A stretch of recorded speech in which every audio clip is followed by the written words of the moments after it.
Rubin here with you on Enlightened World Network. And today's topic is when realities collide.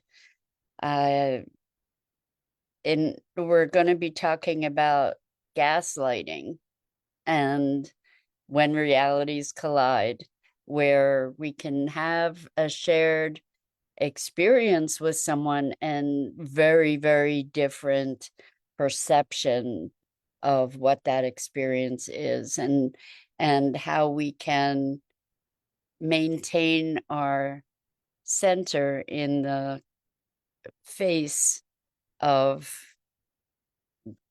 a conversation around that, or trying to find a reconciliation of that, how to navigate it, in other words. So it should be an interesting conversation. But before we get started, let's take a minute or two to get present. Let's take a deep breath in through your nose and hold it. And imagine clean, crisp oxygen flooding your lungs, flowing into your bloodstream, nourishing all your cells, all your organs, bringing vital life energy to your body and being. And as you exhale, exhale any tension, stress, negativity, fatigue. And now let's take another deep breath in through your nose and hold it. And this time, imagine brilliant, bright light lighting you up from the inside out, illuminating, electrifying, and energizing all your cells, your molecules, your electrons, creating a brilliant beam of light and energy from your heart out into the world. And as you exhale, exhale any tension, stress, negativity, fatigue. And now let's press our palms together. Vigorously rub your hands together to feel the friction, the temperature, the pressure, the motion, the tickling and tingling when you stop. And allow all those sensations to bring you present right here, right now, into this remarkable physical form that enables us to experience life. Welcome, welcome, welcome. Good morning, Rosalind. So good to have you joining us this morning. And welcome to everyone else who's with us. Today we're talking about when realities collide, and intentional as well as unintentional gaslighting. And most often, the conversations that we have here each morning come from life experience. And I'm currently in conversation with some folks who are asserting an interpretation of experience that was shared, that we shared, that I disagree with. We have very, very different perceptions of what occurred. And my experience is that there's a rewriting of history going on. And I am speaking this because I think so many of us have had experiences where memory doesn't jive, or where someone asserts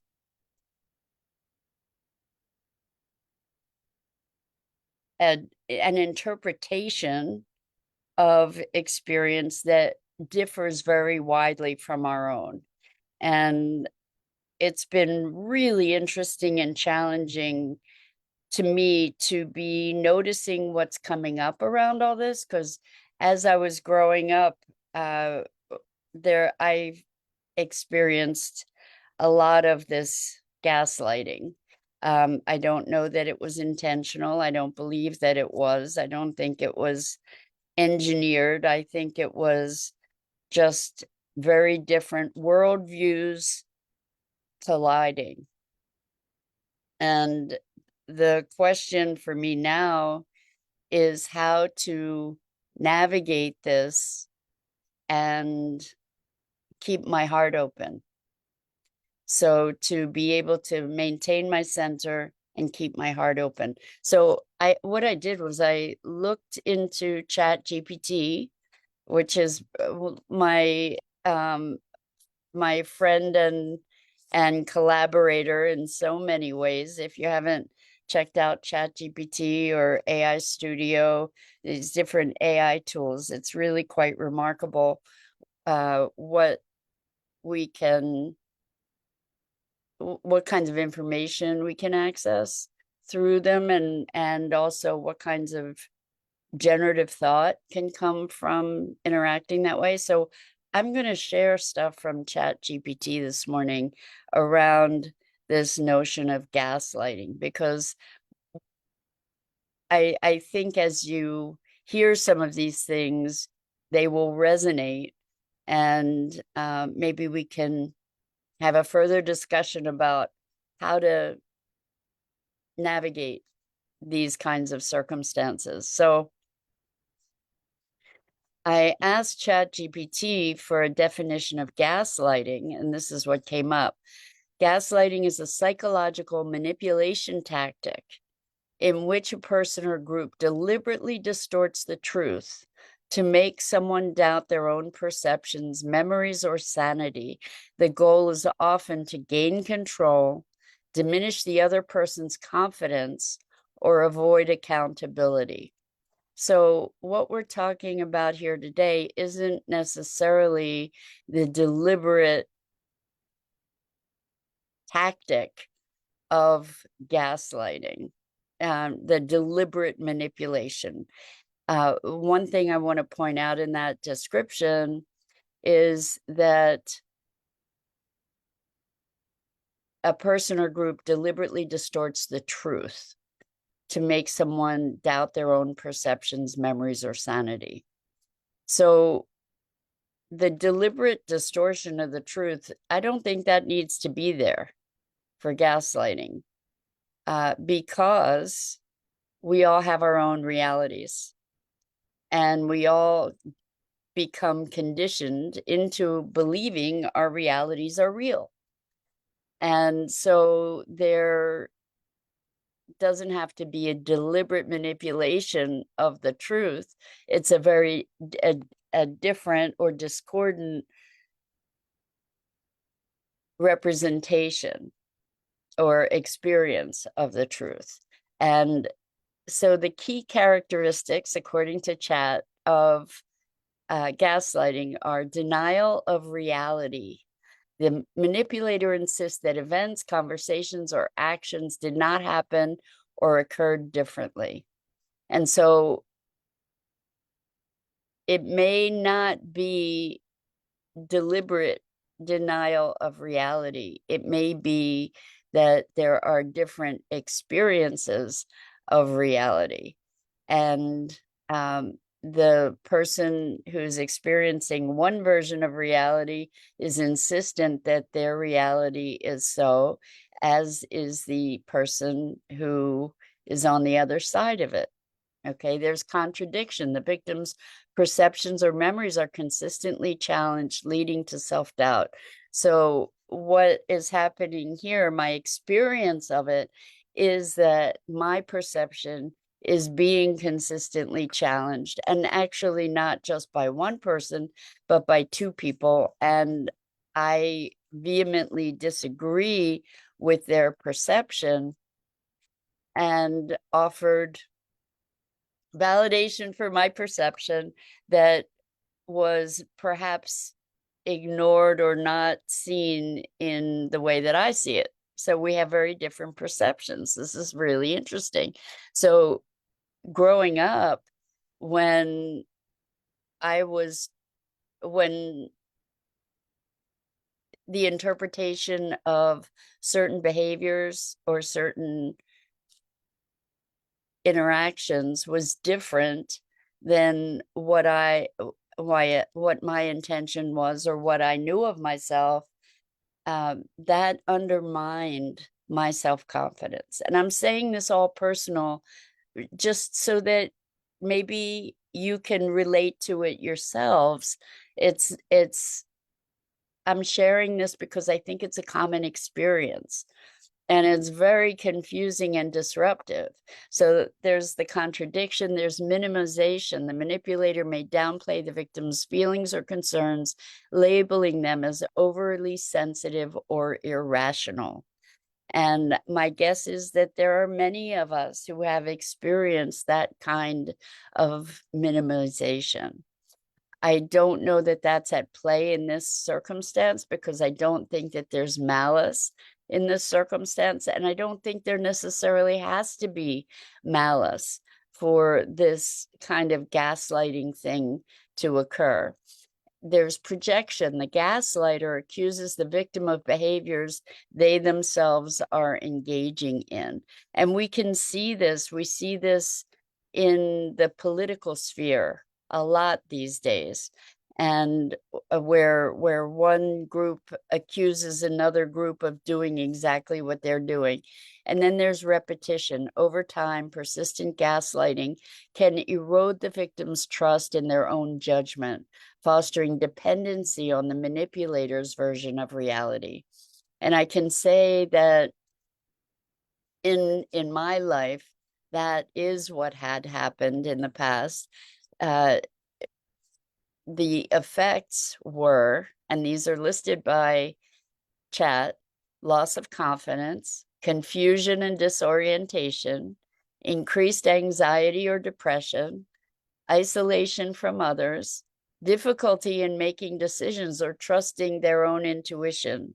So if you have experienced that, there's this whole dynamic. And I think it's very liberating to recognize that this is a dynamic that's occurring. It doesn't have to occur with malice, but it's something that happens in the context, well, certainly in power dynamics, but it happens in all kinds of contexts.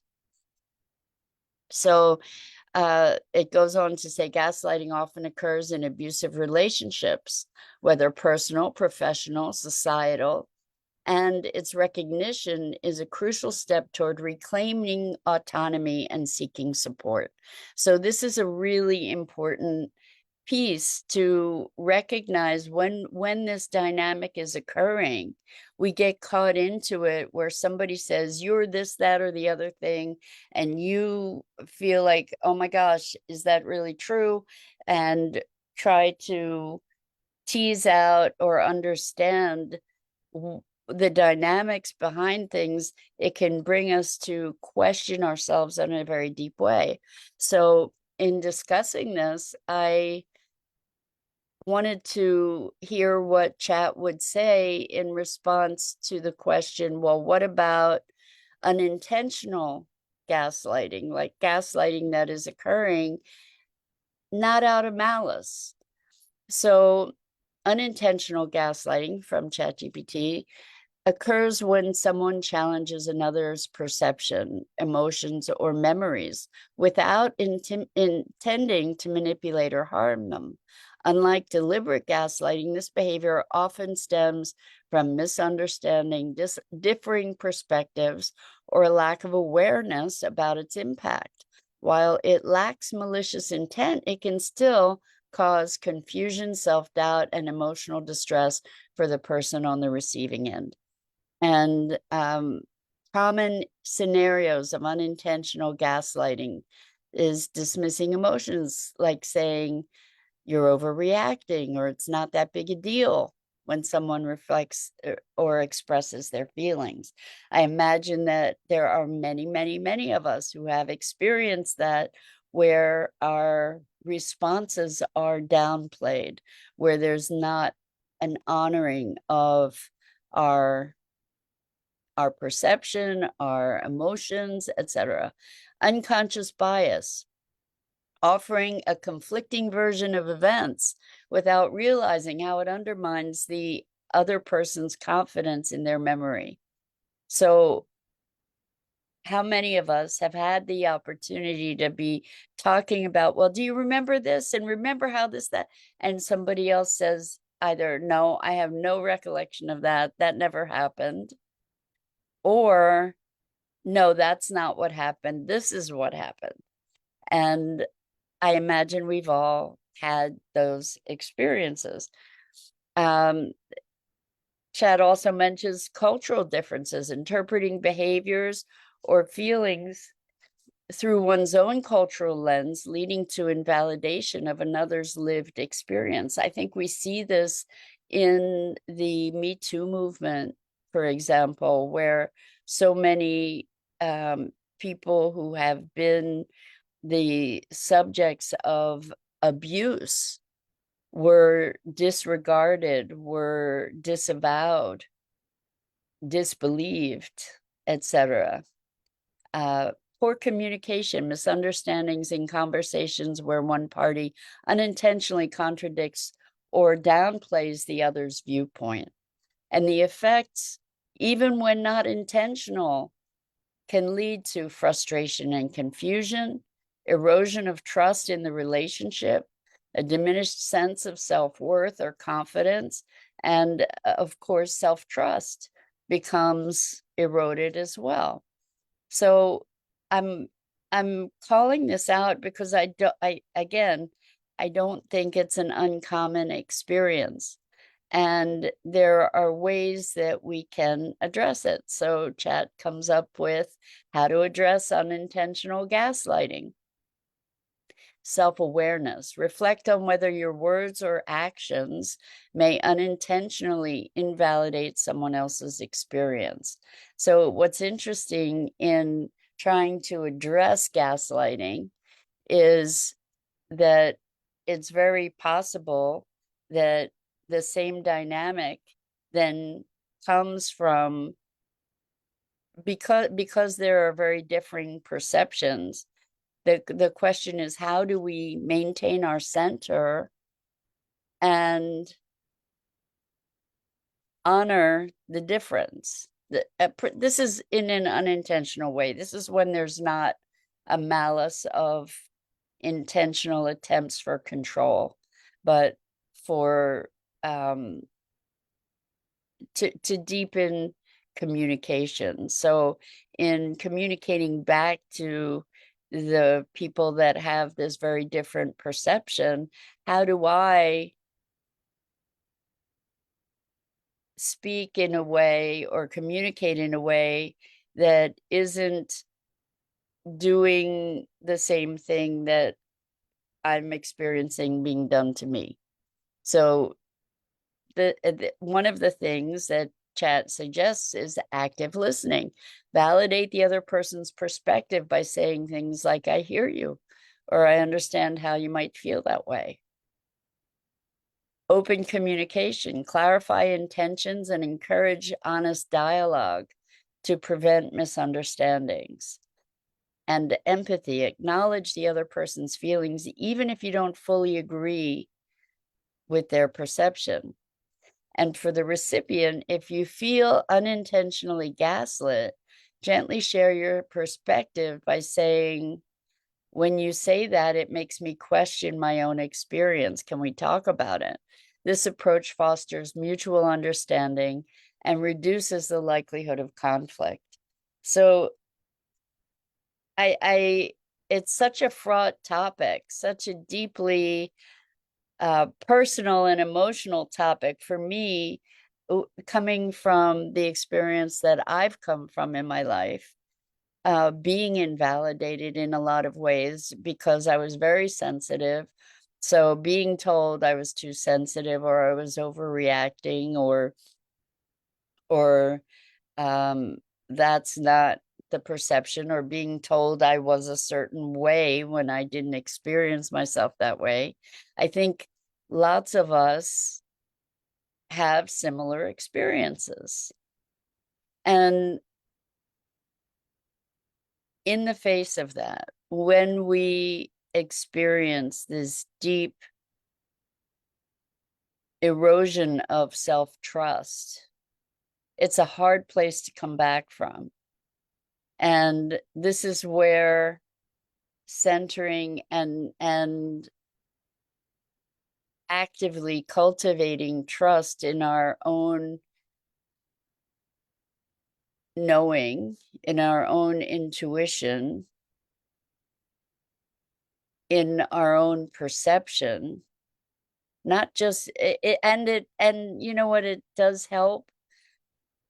As much as I don't want to say it, it does help to get validation from somebody else who might be able to be perceiving the circumstance, so that we can say, okay, I'm not crazy. I'm not crazy. So having someone else witness this interchange and behavior in my growing up, having someone else who I respected witness that and comment on it made a big difference to me, because it let me know, well, wait a second, I didn't make it up. It's not just in my head.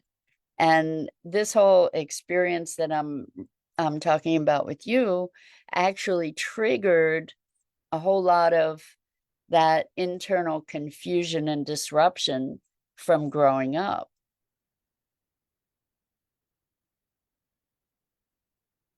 When we're told who we are and how we are, particularly when it's not complimentary, by someone else, and we don't have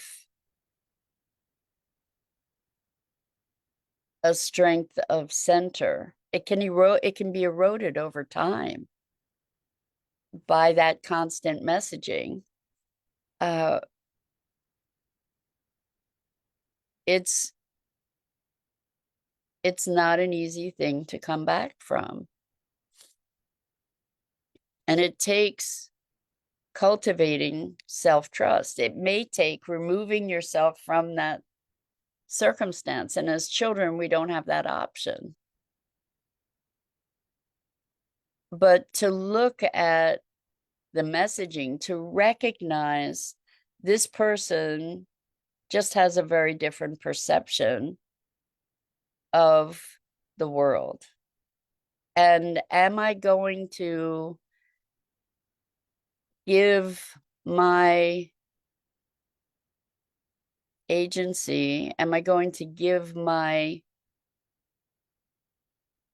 power, my personal power, over to that person by assimilating that perception? Growing up, we're very susceptible to that kind of programming, and we internalize it because we are taught that's the reality. We're not necessarily questioning it.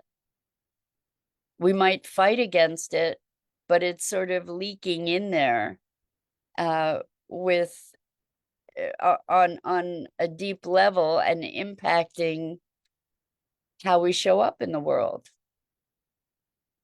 So engaging in a conscious inquiry about these perceptions that we may have internalized is a really valuable thing to recognize, so that we can dissolve those overlays and regain a deeper connection to what's true for ourselves. And it's a messy thing. It's a messy dynamic to try to wade through. And it can help to get support from someone to help untangle all these threads. That's part of the power of gaslighting, is that it kind of creates a confusion, a dissonance that throws us into a more susceptible state even. And sorting through that confusion by ourselves isn't always possible. It's not even, I mean, it's not easy. And it is important to be finding our way back to ourselves, to who am I without the projections of others? What is this essence? And not as a fixture, not as a static definition, but to start becoming more aware of, like, our body is a really good tool to help us tune in to what's in alignment and what isn't. And cultivating that state of connection and alignment is one of the most powerful things we can do. Because in the face of this kind of thing, what I notice is that my body feels very jangly. And so using the breath, using relaxation techniques, using focus techniques so that we can maybe calm the mind that might be racing with trying to figure it all out. So Rosalind says, what sticks? I either accept it or reject it. Is there an in-between? I think we can say from that person's perception, such and such. Like, it's not either or. Maybe it's both and. It's like, that's not my reality. And I can recognize that you have a different reality. And so maybe we can access our own reality and rather than rejecting, to affirm our own reality as we deepen into our own connection with ourselves, and to say, okay, you get to keep whatever your reality is, and that's not the case for me. Maybe that's the in-between. Does that resonate for you, Rosalind? Anyway, I've been wrestling with this because my first response was anger, because it felt in this particular situation that not only was my reality being challenged, but my competence. And so and I think that the anger and the upset showed up. Thank you. Rosalind says, affirm my own feelings. Yes, I think that's really important. So part of why the anger showed up was that it triggered this whole past of psychological, I'm going to say, abuse. I don't know that it was intended as abuse, but that was certainly experienced that way. And this smacks of it to me. And when someone is trying to assert the rightness of their story in the face of something that just doesn't align, it's important to say, well, I disagree, and to leave it at that, and to be able to look and say, well, is that true? Is that true? Is there some truth to that, without making ourselves bad or wrong, without jumping into a judgment about it? Like, we have room for expansion. We have room, and in order to be able to assess, well, is there truth to that? We need to be able to be strong enough in our center to actually receive whether that's true or not, and to be able to have the personal resilience to look at somebody else's vantage point and to recognize, oh, okay, I can see maybe where they believe that, and that's not my experience. Or I can see where they believe that, and I see how I contributed to that. And I can choose whether to alter my behavior or whatever with that new information. But that's a different thing than just buying into something hook, line, and sinker because someone else is asserting it, or just rejecting it without consideration. So as we achieve more wholeness, we have more willingness to be open for self-reflection. So anyway, it's a wily topic. It's not an easy topic because it gets very confusing because we all live in our own realities. And sometimes those realities collide. It's amazing to me that we get anything done in the world or that we can have good relationships, given that we live in such different worlds. So, yeah, I hope putting a name on this helps. Identifying it helps so that we can say, oh, okay, there's this dynamic going on. And now how do I engage with it from a place of strength and balance and centeredness and hopefully open-heartedness. So that's it for today. I'm Mira Rubin. This is the Core Connection, and I go live here each weekday morning at 9 a.m. Eastern on the Enlightened World Network Facebook page and YouTube channel. And I invite you to please like, follow, and share Enlightened World Network and me. The links are in the description. And as always, it's a tremendous privilege and very illuminating for me too, to have the opportunity to have these conversations with you each morning. So until next time, so much love to you.